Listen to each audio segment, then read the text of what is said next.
Hey guys, welcome back to my channel. So today I'm going to be doing a brief review of Obi-Wan Kenobi episode 3. So once again, this will have spoilers. If you have not seen episode 3 of Obi-Wan Kenobi, save this video for later. So we start off this episode with Obi-Wan kind of meditating and trying to reach out to Qui-Gon again. And once again, I said this in my previous video, but if we don't get to see or hear like new Liam Neeson footage and content, I will be so disappointed because I feel like it's really leading up to eventually Qui-Gon and Obi-Wan having some sort of conversation. So I hope that we get that in this show. But for now, Qui-Gon that there. And we also get to see Vader suiting up, which is super creepy. Lots of scary Vader in this episode, but Vader suiting up with the legs and the arms and the chest plate going on and the helmet going on. All of it is very interesting to see, very eerie to see, but I do also love seeing Hayden Christensen being put into the suit. So I still don't know why Vader would want to live on Mustafar, but it's always cool to see the castle on the planet no matter.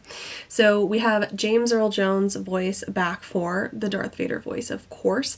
Now I did hear, in my opinion, the voice in this show sounds better than it did in Rogue One. That's nothing against James Earl Jones, it's just aging. But I believe with the Obi-Wan Kenobi series, they said that they did a combination of James Earl Jones voiceover work and some of the technology that they used to recreate Luke's younger voice as well for The Mandalorian. So it came out as a much clearer Vader voice, and it also probably helps that Vader has kind of the effects on his voice, so it made it sound like it was right out the originals. Obi-Wan fixing little Lola droid is super cute, like cute Uncle Obi-Wan, right, in another life. I will say that there are some super cute and very heartwarming interactions between little Leia and Obi-Wan in episode 3. I did enjoy the conversation about kind of explaining what the Force was to Leia and that it's like, you know, the light in the dark, and I like little Leia's curiosity about what exactly the Force is or how it works. And then they arrive on the mining planet and they're sneaking off the ship. Of course, on this particular mining planet there is quite the Imperial presence, which makes things very nerve-wracking while you're watching, because not only do we have a Jedi hiding, you know, we have they're like fugitives from the Inquisitors, if you will, and then we have little princess with them. Throughout the course of their adventures, I do love that Leia's braids have kind of come down, so she has like a singular braid hanging, and it looks like a Padawan tail. That's what it looks like. I don't know if that's what their intention was, but that's totally what it looks like as she asks more about the Jedi and the Force. Like, her hair has come down and she's got a little Padawan braid going on. So I love the different kind of like space out trauma moments that Obi-Wan has in this episode. One of the best ones is when he looks across the field and Anakin is there looking like he's straight out of Revenge of the Sith, and he like just kind of has a moment of hallucination and Leia has to kind of pull him out of it. The poor trauma this man has gone through. I loved this moment, but oh, my heart aches for Obi-Wan. The middle of the ocean Imperial station is really cool. It's really massive. I did enjoy seeing kind of like the underwater aspects. It was kind of an interesting take at a Imperial station, if you will. As Reva is walking through the various levels, you can see out the windows to where they go underwater, which I thought was kind of interesting visually. I still really like the fifth brother as a villain, and I like Reva as well. So I really want them to like go head to head. I enjoy them both for their different villain arcs, if you will, and I always like when like the bad guys go head to head, so I'm curious to see where their relationship will go because they both despise each other clearly. As always, I'm still hoping that we get more backstory for Reva. Like, was she in the Jedi Temple for Order 66? Did we see her in that opening? Or is there any sort of other backstory that we're going to get with this character? And then they are sending out the probes to look for Obi-Wan on the mining planets. In a lot of this episode, Obi-Wan is quite negative. You know, he's pretty stressed out and the trauma is alive and well. But yeah, he's very negative. And Leia is kind of like this little light of sunshine with trying to tell him it's going to be okay, or this is the plan, taking the plans into her own hands by hitchhiking a ride from the transport on the road. And then it's hilarious because Obi-Wan is like, remember, you don't talk. And the first thing Leia does is like, hello, I'm Luma. So as they get onto the transport and you just like see that Imperial flag on the back, it's so nerve-wracking and like makes my anxiety skyrocket because you know that's just like the worst type of situation for them to be in. They're already trying to run. Obi-Wan is hiding from Vader himself and the rest of the Empire because he's a Jedi, and just to see that flag hanging on the back of the transport, very nervous. And then of course the stormtroopers get on board the transport as well, which is super nervous, but they're too cocky. They're just like way too cocky for me. You know, they say that they're looking for a Jedi and don't worry, we'll always catch them. And it's like, bro, you don't even know that one is sitting across from you and there's like a baby Jedi next to him. Like, you can't even tell. Don't be cocky. I do really like that Leia is the one to come up with the stories like on the fly for why they're on the planet, you know, her mother died and all this, and it's actually Obi-Wan that slips up and calls her Leia, and I will give that trooper credit. He immediately got it. He's like, I thought her name was Luma. But it's a good recovery with, you know, like saying, oh, when I look at her, like, she reminds me of her mother. Sometimes when I look at Luma, I see her mother's face. We all miss her so much. My heart. Ah, my Padme feels. And I really like Vivian's acting in this, just the way she's looking at him and observing him. It's like she can feel and she knows that, I mean, even though that's the lie that they're telling, it's a true statement. He did in fact know her mother. He could in fact see Padme's face in little Leia's, and they do miss her very much. So Leia can feel that that is a true statement from him. And she's just like so sweet and innocent with like, you knew my real mother, didn't you? And then like, are you my real father? And Obi-Wan's like, I wish I was, because like, you know, he wishes that he could be that, or he feels the guilt of the fact that Leia will never know Anakin as Anakin. She will know Vader, but she'll never know her bio dad as Anakin Skywalker when he wasn't turned to the dark side. And Obi-Wan holds such guilt with that. I also like to think that Leia is making the leap in the connection to Obi-Wan potentially being her biological father, because Obi-Wan was in the delivery room with Padme, and there's a lot of references to like the Force and memories, and even when they were small, remembering these things. So I think it's very possible that Leia's Force connection like is remembering Obi-Wan being there. So it would be a logical step to assume that Obi-Wan was her father. And then you go into Obi-Wan's heartache conversation about his family and how he remembers his mother's shawl and he thinks he had a baby brother. And once again, that like ties back into Leia's memories even as an infant, and even to like Return of the Jedi, which I've always assumed, and these moments have just kind of like made that solid in my mind, that when Leia talks about her mother and she died when she was very young, she's talking about Padme, and it's like those memories she had even as an infant because of the Force. And I feel like these scenes between Leia and Obi-Wan just kind of make that more concrete in my mind, that even though like, you know, Leia didn't know Padme, but she has those memories somewhere of her. So the roadblock little laser gate really did make me laugh. It's like, why can't we walk around it? The probe coming down to analyze Obi-Wan was very nervous, right? It's only a matter of time before it makes the connection that it is in fact Obi-Wan, but bam, he shoots it and it starts a blaster battle, which is so uncivilized for Obi-Wan Kenobi, but he makes it work. And oh my god, the stormtrooper falling off the top of the gate and like getting sliced in half because of the laser gate. Oh my gosh, like damn. And of course they try to grab Leia and Obi-Wan shoots him, whatever. They're trying to go through the gate, it won't open, so Obi-Wan just shoots it, which is like just what people do in Star Wars. But once again, we couldn't just walk around the gate. The Imperial officer ending up being on their side was a little unexpected, but I like it. I seem to like the character of Tala so far. And Everyone tries to take the credit for Reva's plans or what they found, and like, oh, they try to report it to Vader instead of her. And it's like they seem to dismiss her ideas or what she wants to do and all these things, but then at the same time they immediately try to snatch that credit up when they can. It's like very like, it's villain drama. Ooh, the soap opera of the villain drama of head to head on who's going to report to Vader first. Leia feeling guilty for running away was just like very endearing. Throughout this episode, there are so many good interactions between Obi-Wan and Leia for all 3 episodes so far have been some of my favorite moments between them. I think Ewan and Vivian did really good together. They're both doing really good with some of these like heartwarming scenes that the two share.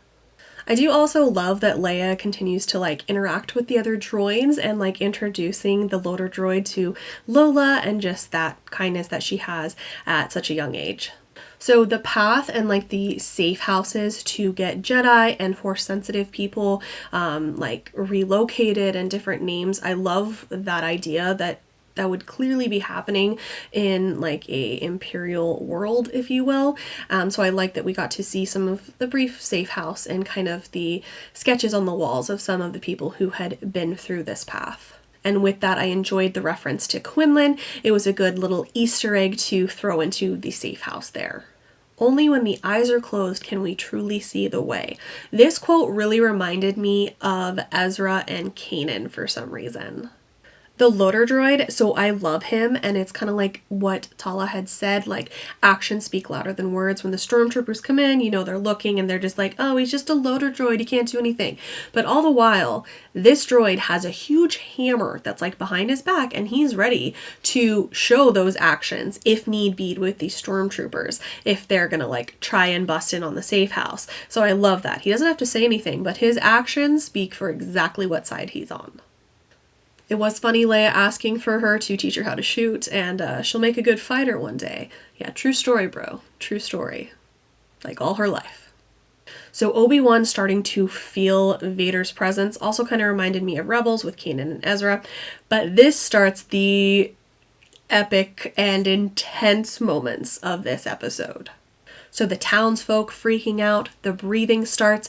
First you get the shadow of the helmet walking through the town, all while Obi-Wan is watching. Like some of these shots are like scary horror movie type things, and I'm here for it. I love it because Vader is such a good villain, and I love to see the creepy vibes with him. Now, like the slow reveal that we're getting of Vader, whether that be like just his gloved hand or him walking or the chest plate, all of that, you know, it's not really for us, the viewers. We know what Vader looks like. This is truly like Obi-Wan getting the Vader reveal because he just found out Anakin's alive, and this is the first time that he is seeing Darth Vader. And it's a lot of intense feelings, bro. And the way he just snaps that kid's neck when he's trying to protect his father. Ooh, damn, it's brutal. And you know, he's trying to pull on, like we've seen in previous episodes, that Jedi instinct of come and help the people. You know, he's like dragging people around, he's snapping necks, he's doing all this crazy stuff, trying to draw Obi-Wan out. I did, however, not like the plan to separate from Leia. You know, Tala seems like a lovely lady, but we just met her dude. Like, Jesus, we're just gonna trust her to get her to Alderaan? Spoiler alert, it doesn't work. Why are we splitting up? It's like I get the idea of like, oh, I'll draw him away, but I still don't think it was a good plan. I mean, that's like one of the rules of like scary movies, and in some of these scenes, Darth Vader is like a scary movie. Don't separate. And you know, while Vader is crazy ruthless in some of these scenes, I love to see it because it's just more of him terrorizing the galaxy, like we have heard about Vader doing for so many years, and we get to visually see it. So Obi-Wan running out into the desert area, it was like almost quiet, and the way that that was being shot, I was waiting for a jump scare, and we kind of get that with the lightsaber turning on, although it's not as bad a jump scare because we do see his figure standing there first before he ignites the red saber, but still kind of a jolt to where like Vader's there, Obi-Wan is there, it's about to happen. Like, I did not expect them to meet up so early on in the series. Granted, like, I don't think this is going to be the only meeting, but I just didn't expect it, but I'm like totally here for it. And Vader is scary, scary. And Ben's just like, peace out. Like, no. He runs away. Like, I feel you, dude. Like, I don't want to go up against Darth Vader either. And then, like, Obi-Wan is, like, trying to hide, like, amongst these sand bits and all of this. And it's like, well, then he turns on a huge blue glow stick. You can't really hide very well when you're like, here, right here, blue lightsaber, I'm standing right here. You can't really hide very well there, Obi-Wan. And another very creepy moment is where, like, Vader is in the darkness and you can't see his figure really, but you can see the lit up chest plate as he walks out into shot. Creepy, but I really like that shot. What have you become? I am what you made me. I love that interaction. So Reva discovering the safe house and the tunnels is never a good thing, especially when you know what is happening in the tunnels right now. And again, every time it goes back to Obi-Wan and Vader, I keep waiting for jump scares because that's just kind of how it was shot, in my opinion. And you definitely get it with some of these lightsaber hits and whew, the anger that Vader has in the way he's hitting against Obi-Wan. It's intense. And I get it. Like, Tala, she wants to help Obi-Wan. That's very appreciated. But why are we leaving the child alone? This is never a good idea. I get it. She's Princess Leia. She's awesome. She's also a little baby Princess Leia. She's just a child. I don't think that anybody should have split up. I don't think we should have left Leia in the tunnels, even though it does end up helping Obi-Wan out. Like, I just don't... It wasn't thought through. I remember Ewan McGregor saying that in some of the scenes when Vader was coming towards him, he was scared. And I feel that now. Like, Vader is scary. Those scenes are like, they're super epic and badass. But I get his feelings on that for sure. And you know, in these lightsaber moments, like, Obi-Wan is lacking confidence and skill. It's been 10 years, which I do appreciate. I think I had said it in my previous video. Like, I like that he is not practiced. It's been 10 years, okay? When's the last time he turned his lightsaber on or had a lightsaber battle? Like, I appreciate that it's not just immediately back into the level that we were at the end of Revenge of the Sith. You should have killed me when you had the chance. I saw a really funny art meme that was like, to be fair, I thought I did kill you, which is like so accurate. He's like, bro, I thought you were dead. Like, I found out like an hour ago that you were alive, so I thought I did kill you. Now, Reva seeing the Jedi logo in the safe house and like her reaction to it, I really want to know more of her backstory. And I don't know if we'll get that, if she will be one of the kids from the start or what her story will be, but I'm very intrigued by her backstory. I do also really just in general enjoy the nighttime lightsaber battle. The glow of the blue and red lights was just very visually pleasing and I liked how it was shot. Now, as Vader lifts Obi-Wan up and he's like choking him and all that, I kind of had to remind myself that Obi-Wan cannot die yet.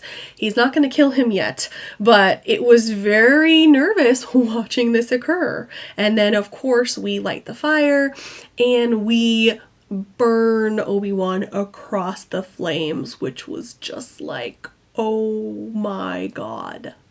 Brutal, intense. Anakin a little mad. He just a little bit mad at Obi-Wan.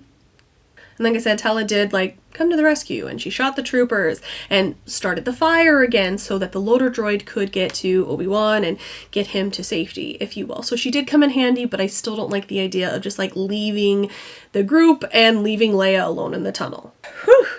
This episode just showing me why for many, many years Vader has been one of my favorite villains, and it just continues to improve.